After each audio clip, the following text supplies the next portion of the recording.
किसान को मिला जीवन दान। यह एक सच्ची घटना है। जब मेरी उम्र लगभग 8-9 साल रही होगी तब घटित हुई थी और उस समय आसपास के गांवों के सारे लोग इस घटना को सुनकर आश्चर्यचकित हो गए थे। बहुत समय पहले की बात है।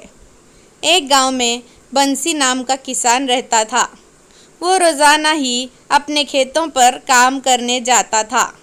खेत में ना जाने कितने ही काम होते हैं, बहुत खून पसीना बहाना पड़ता है, तब कहीं जाकर अच्छी फसल उगती है। बंसी भी दिन रात अपने खेत में लगा रहता। रोज़ाना की तरह वो उस दिन भी अपने खेतों में अपने लिए पोटली में दोपहर का खाना बंधवा कर चला। आज उसे खेतों में कीटनाशक छिड़कना था, इसलिए साथ में कीटनाशक के डिब्बे भी थे।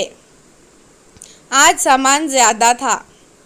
सारा सामान लेकर वो खेत पहुंचा।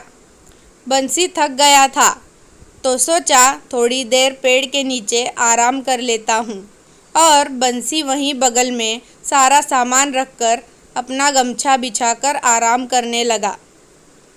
थोड़ी देर बाद ना जाने कहाँ से एक काला जहरीला कोबरा आया और बंसी को डस लिया। बंसी ने सांप को जाते हुए देख लिया।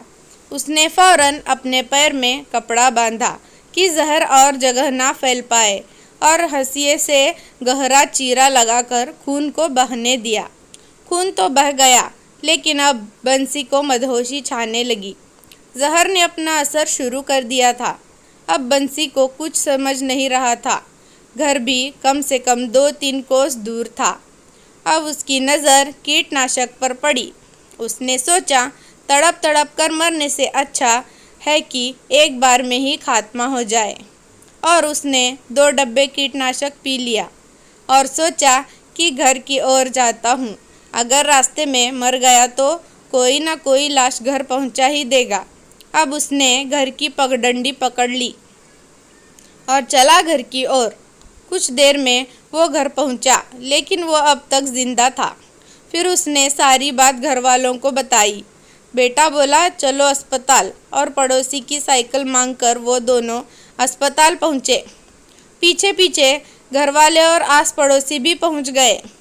डॉक्टर ने देखा तो मरीज की हालत बिल्कुल ठीक थी। उसके शरीर में जहर होने के कोई लक्षण नहीं दिख रहे थे। फिर डॉक्टर ने बंसी से कहा कि मुझे शुरू से बताओ। बंसी ने सब कह सुनाया। डॉक्टर बोले तुमने समझदारी दिखाई, कपड़ा बांधकर चीरा लगाया जिससे जहरीला खून निकल गया, और कीटनाशक पीने से तुम्हारे शरीर में जहर का असर खत्म हो गया, क्योंकि जहर ही जहर को मारता है। ये सुनकर सब आश्चर्यचकित हुए। उस समय बंसी ने एक बुरे समय की यात्रा की, लेकिन चाहे जो किया हो, उसने मरने के लिए ही सही, लेकिन वो अभी सबके सामने जीवित खड़ा था। ऐसी मज़ेदार कहानियाँ सुनने के लिए मेरे चैनल को सब्सक्राइब कर देना। धन्यवाद।